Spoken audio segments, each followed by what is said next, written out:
Je m'appelle Jean-Paul Mongin, je suis délégué général de l'association SOS Éducation. SOS Éducation existe depuis 2001, c'est une association qui milite en toute indépendance pour que l'école transmette à chaque élève les fondamentaux et le goût de l'excellence.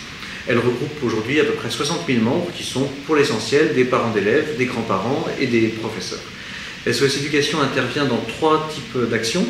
Des actions de militantisme et de lobbying auprès des politiques, par exemple des campagnes de pétition pour mettre en place de meilleures politiques éducatives, des actions de formation à travers des ateliers qui sont pour la plupart destinés aux enseignants.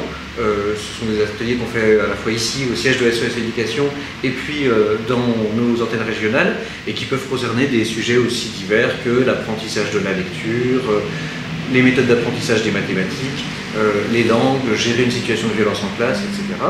Et puis, 3e domaine d'activité, des publications et de l'accompagnement de la recherche. On a publié récemment une étude sur l'illettrisme et les tests de déchiffrage qui ont été mis en place en Angleterre pour lutter contre ce phénomène. Là, on travaille sur la question du rapport des enfants aux écrans. Et donc, on a vocation, comme ça, à accompagner la recherche et à nourrir le débat éducatif.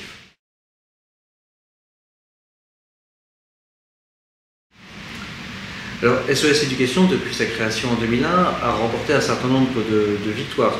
Il y a une dizaine d'années, par exemple, la circulaire Robien qui prescrivait la méthode syllabique dans les écoles, qui a été beaucoup soutenue par SOS Éducation. Il y a eu plus récemment des campagnes de pétition qui ont sensibilisé l'opinion publique sur des expositions qui n'avaient pas forcément leur place dans le cadre scolaire, ou sur des dispositifs qui étaient là aussi des dispositifs idéologiques qui ont été retirés des écoles, en partie grâce à notre action. Mais je dirais que la principale victoire de SOS Éducation, si on se place un peu sur le temps long, c'est dans le changement de perception des Français par rapport à l'école. Au début des années 2000, on entendait encore des médias relayer le discours des pédagogistes au ministère qui disaient « tout va très bien, le niveau monte, le niveau monte ». Aujourd'hui, plus personne ne dit cela, et en tout cas, les parents d'élèves savent que ce n'est pas vrai. Tout le monde sait qu'il y a un problème avec l'école et qu'il faudra véritablement une réforme de fond, qu'il faudra mettre en place des mesures courageuses pour pouvoir résoudre les problèmes du système éducatif.